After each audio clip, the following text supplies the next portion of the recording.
नमस्कार, let's mic के एक बिल्कुल नए जानकारियों से भरपूर शो में आपका स्वागत है जिसका नाम है कॉर्पोरेट दुनिया।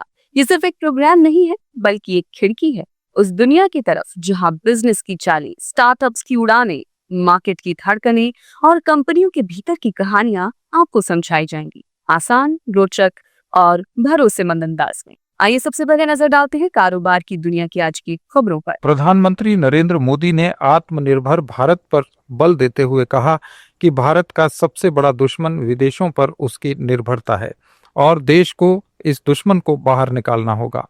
मोदी ने सेमीकंडक्टर चिप से लेकर जहाजों तक सभी क्षेत्रों में घरेलू उत्पादन को महत्वपूर्ण बताया। प्रधानमंत्री ने गुजरात के भावनगर में समुद्र से समृद्धि कार्यक्रम में कहा कि 140 करोड़ भारतीयों का भविष्य बाहरी ताकतों के हाथ में नहीं छोड़ा जा सकता और न ही राष्ट्रीय विकास की प्रतिबद्धता विदेशों पर निर्भर हो सकती है। साथियों, भारत को अगर 2047 जब देश की आजादी के 100 साल होंगे, 2047 तक विकसित होना है तो भारत को आत्मनिर्भर होना ही होगा। आत्मनिर्भर होने के अलावा भारत के पास कोई विकल्प नहीं है। 140 करोड़ देशवासियों का एक ही संकल्प होना चाहिए,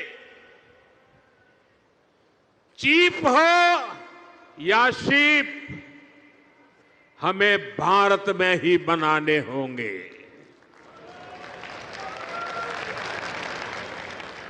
इसी सोच के साथ आज भारत का मैरीटाइम सेक्टर भी नेक्स्ट जनरेशन रिफॉर्म्स करने जा रहा है। आज से देश के हर मेजर पोर्ट को भांति भांति के डॉक्यूमेंट से, अलग अलग प्रोसेस से मुक्ति मिलेगी।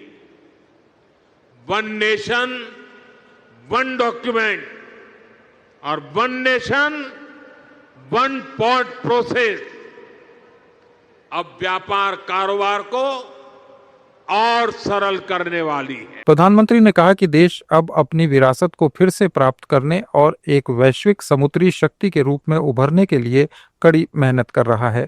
भारत के तट हमेशा से समृद्धि के प्रतीक रहे हैं और अब इसके समुद्री तट भारत के भविष्य के विकास के प्रवेश द्वार बनेंगे। लेट डेवलपमेंट को लेकर भी 11 साल पहले जो लक्ष्य हमने तय किए थे, भारत उनमें जबरदस्त सफलताएं हासिल कर रहा है। हम देश में बड़े बड़े जहाजों के लिए बड़े पोर्ट बना रहे हैं। सागर माला जैसी स्कीम से पोर्ट्स की कनेक्टिविटी को बढ़ा रहे हैं। साथियों, बीते 11 साल में भारत ने अपनी पोर्ट कैपेसिटी दोगुनी कर ली है। 2014 से पहले भारत में शिप टर्न अराउंड टाइम औसतन 2 दिन होता था। अब आज भारत में शिप टर्न अराउंड टाइम 1 दिन से भी कम हो गया है। हम देश में नए और बड़े पोर्ट्स का निर्माण भी कर रहे हैं। हाल में ही केरला में देश का पहला deep water container transshipment port शुरू किया है। 75,000 करोड़ से ज्यादा की लागत से महाराष्ट्र में वाढवण पोर्ट बन रहा है। ये दुनिया के टॉप 10 पोर्ट्स में से एक होगा। साथियों, आज समुद्री रास्ते से होने वाले ट्रेड में भारत का हिस्सा सिर्फ 10% है। हमें इसे और बढ़ाना है। हम 2047 तक दुनिया के समुद्री व्यापार में अपनी हिस्सेदारी को लगभग 3 गुना तक बढ़ाना चाहते हैं और ये हम करके दिखाएंगे। इस कार्यक्रम के दौरान प्रधानमंत्री ने 32,000 करोड़ रुपए से ज्यादा की कई परियोजनाओं का लोकार्पण और शिलान्यास किया।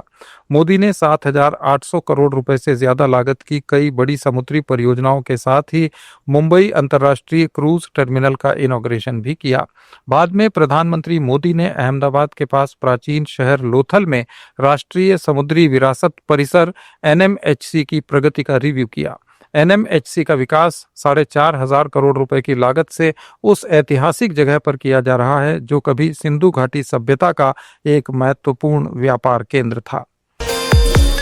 इससे पहले प्रधानमंत्री ने गुजरात में अवाडा ग्रुप की 1,600 करोड़ रुपए की सोलर एनर्जी परियोजना का उद्घाटन किया। मोदी ने कंपनी के नए 100 मेगावाट सोलर प्रोजेक्ट का शिलान्यास भी किया।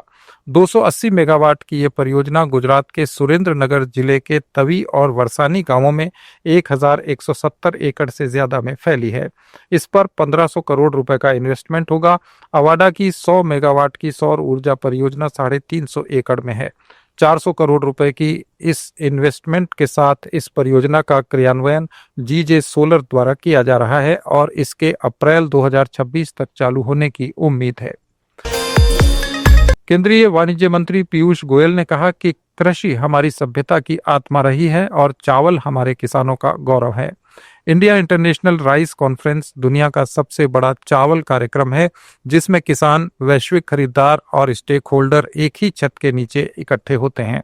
ये कार्यक्रम 30-31 अक्टूबर को भारत मंडपम दिल्ली में आयोजित किया जाएगा। गोयल ने कहा कि ये भारत के चावल की विविधता, गुणवत्ता मानकों का प्रतीक होगा और व्यापार से व्यापार संबंधों को मजबूत करेगा। उन्होंने कहा कि हमारे किसानों का कल्याण व्यापार वार्ता में प्राथमिक होगा और हम कभी भी हमारे किसानों के हितों से समझौता नहीं करेंगे। नमस्कार। Agriculture has always been the soul of our civilization, with rice as the pride of our farmers. The BIRC 2025 Bharat International Rice Conference, the world's largest rice event with farmers, global buyers and stakeholders brought together under one roof, is being held at the Bharat Mandapam on October 30th and 31st this year.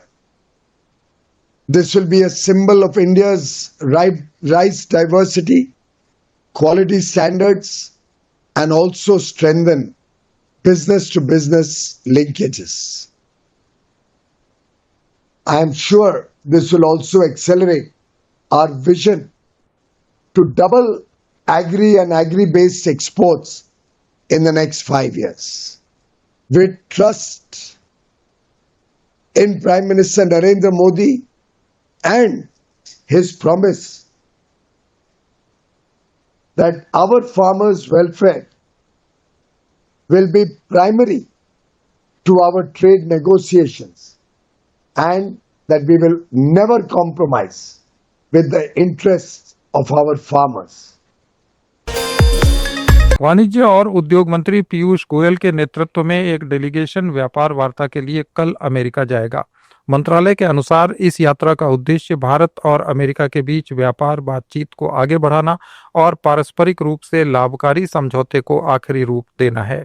मंत्रालय ने कहा कि America के व्यापार प्रतिनिधियों का एक दल भी इस महीने की 16 तारीख को भारत आया था। इस दौरान ट्रेड एग्रीमेंट के विभिन्न पहलुओं पर सकारात्मक चर्चा हुई थी और इस संबंध में प्रयास तेज करने का निर्णय लिया गया था। राष्ट्रीय उपभोक्ता हेल्पलाइन के इन ग्राम पोर्टल पर संशोधित GST दरों से जुड़ी शिकायतों के लिए एक खास सेक्शन बनाया गया है। GST काउंसिल ने 22 सितंबर से कई सामान और सेवाओं पर टैक्स की दरें घटाई हैं। उपभोक्ता मामलों के विभाग के मुताबिक इस पोर्टल को नेक्स्ट जेन GST रिफॉर्म्स 2025 के अनुसार तैयार किया गया है ताकि उपभोक्ता आसानी से अपनी शिकायत दर्ज कर सकें और उसका समाधान जल्दी मिल सके। कंज्यूमर अब अपनी शिकायतें 17 भाषाओं में दर्ज करवा सकते हैं। इनमें हिंदी, इंग्लिश, कश्मीरी, पंजाबी, नेपाली, गुजराती, मराठी, कन्नड़, तेलुगु, तमिल, मलयालम, मैथिली, संथाली, बांग्ला, उड़िया, असमिया और मणिपुरी भाषाएं शामिल हैं। शिकायत दर्ज कराने के लिए टोल फ्री नंबर 1915 या इन ग्राम पोर्टल का इस्तेमाल किया जा सकता है। जीएसटी दरों में होने जा रहे बदलाव का असर नजर आने लगा है। अमूल की मार्केटिंग कंपनी गुजरात सहकारी दुग्ध विपणन महासंघ ने 700 प्रोडक्ट्स के दाम घटा दिए हैं। नए मूल्यों के तहत 1 लीटर घी की कीमत में 40 रुपए तक की कटौती की गई है। कंपनी ने कहा कि नई कीमतें कल से लागू होंगी। मक्खन, ghee, UHT milk, ice cream, paneer, chocolate, bakery range, frozen dairy, आलू snacks, condensed milk, peanut spread, malt based drinks जैसे प्रोडक्ट्स के मूल्य में संशोधन हुआ है। इससे पहले मदर डेयरी ने भी कल से अपने उत्पादों की कीमतों में कटौती की घोषणा की थी। अमूल ने पहले ही अपने डिस्ट्रीब्यूटर, अमूल पार्लर और रिटेलर्स को कीमतों में हुई कटौती के बारे में जानकारी दे दी है। कंपनी ने कहा कि हमारा मानना है कि कीमतों में कमी से डेयरी प्रोडक्ट्स, विशेषकर आइसक्रीम, पनीर और मक्खन की व्यापक रेंज की खपत बढ़ेगी। भारत में इनकी प्रति व्यक्ति खपत अभी भी काफी कम है, जिससे विकास के बड़े अवसर पैदा होने से रह जाते हैं। कीमतों में कमी से उसके डेयरी प्रोडक्ट्स की मांग बढ़ेगी और कारोबार में वृद्धि होगी। देश भर में जीएसटी दरों को लेकर चर्चा तेज है। कल से लागू होने वाली इन दरों को लेकर लोगों ने अपनी मिली जुली रिएक्शंस दी हैं। केंद्रीय वित्त मंत्री निर्मला सीतारमण ने एक बार फिर इन नई दरों को लेकर कहा कि 22 सितंबर से लागू होने वाले नए जीएसटी सुधारों के कारण देश के लोगों के हाथ में करीब 2 लाख करोड़ रुपए आएंगे। इससे घरेलू खर्च और खपत बढ़ेगी। Tamil Nadu food grain merchants association के स्थापना दिवस समारोह में निर्मला सीतारमण ने कहा कि जीएसटी की दरों को 4 से घटाकर केवल 2 स्लैब में किया गया है। उन्होंने कहा कि प्रधानमंत्री चाहते हैं कि इससे गरीब, मध्यम वर्गीय परिवार और छोटे और मझोले उद्योगों को फायदा मिले। அதில் எல்லா கட்சியை சேர்ந்த நிதி அமைச்சர்களும் உட்கார்ந்து ஒரு முடிவு எடுத்தாங்க. என்ன முடிவு? ஒரு பொருள் எடுத்துக்கங்க. இது ஒரு பொருள் எடுத்துக்கிட்டீங்கன்னா ஒவ்வொரு மாநிலத்திலும் அதுக்கு ஒரு ரேட்டு. ஜிஎஸ்டி வரதுக்கு முன்னாடி சொல்றேன். சர்சார்ஜ், செஸ், என்னெல்லாமோ, excise, VAT, value added tax, அப்படியாக ஒரு பொருளுக்கு ஒரு மாநிலத்தில் ஒரு ரேட்டு, இன்னொரு மாநிலத்தில் இன்னொரு ரேட்டு। सीतारमण ने कहा कि इस सुधार के बाद सामान की कीमतें कम होंगी, जिससे लोग ज्यादा खरीदारी कर पाएंगे। ये एक पॉजिटिव साइकिल है जो इकोनॉमी के लिए अच्छा होगा। इस दौरान वित्त मंत्री ने यह भी बताया कि जीएसटी लागू होने से पहले टैक्स देने वाले उद्यमियों की संख्या 65 लाख थी, जो अब बढ़कर 1.5 करोड़ हो गई है। नीति आयोग के पूर्व सीईओ अमिताभ कांत ने कहा कि राष्ट्रपति ट्रंप का वार्षिक H-1B वीजा शुल्क $1 लाख तक बढ़ाने का निर्णय अमेरिकी इनोवेशंस पर असर डालेगा। ये भारत में नए लैब, पेटेंट और स्टार्टअप की लहर को बढ़ावा देगा, जिससे बेंगलुरु और हैदराबाद जैसे शहर उभरेंगे। अमिताभ कांत ने एक्स पर एक पोस्ट में कहा कि डोनाल्ड ट्रंप की ये नई फीस अमेरिकी इनोवेशंस को रोक देगी और भारत के नवाचार को बढ़ावा देगी। वैश्विक प्रतिभाओं के लिए दरवाजे बंद करके अमेरिका लेबोरेटरीज, पेटेंट्स, स्टार्टअप्स और इनोवेशंस की अगली लहर को बेंगलोर, हैदराबाद, पुणे और गुड़गांव की ओर धकेल रहा है। भारत के बेहतरीन डॉक्टर्स, इंजीनियर्स, साइंटिस्ट्स के पास विकसित भारत की दिशा में देश के विकास और प्रगति में योगदान करने का अवसर है। अमेरिका का नुकसान, भारत का फायदा होगा। सार्वजनिक क्षेत्र के बैंकों ने 2025 में क्रेडिट ग्रोथ के मामले में प्राइवेट बैंक्स को पीछे छोड़ दिया है। सिस्टमैटिक्स ग्रुप्स की एक रिपोर्ट के अनुसार पीएसबीज ने अग्रिम ऋण में 12.2% की सालाना बढ़ोतरी दर्ज की, जबकि निजी क्षेत्र के बैंकों की वृद्धि 9.5% रही। यह भी कहा गया है कि क्रेडिट ग्रोथ तेज हुई है। डिपॉजिट्स 3 साल से लगातार अग्रिम ऋण के मुकाबले कम चल रहे हैं, जिससे क्रेडिट टू डिपॉजिट अनुपात पर दबाव बना हुआ है। इसके बावजूद पब्लिक सेक्टर बैंक्स अपनी लिक्विडिटी के मामले में प्राइवेट बैंक्स की तुलना में बेहतर हालत में हैं।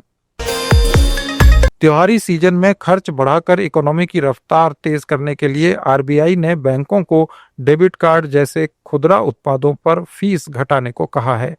जीएसटी सुधारों के लागू होने के साथ ही अगर बैंक शुल्क में कटौती करते हैं तो इससे मांग और खपत में तेजी आ सकती है। इससे लोग ज्यादा पैसे खर्च करेंगे। भारतीय बैंक संघ भी बैंकों के साथ 100 से ज्यादा रिटेल प्रोडक्ट्स के शुल्क को घटाने की बातचीत कर रहा है।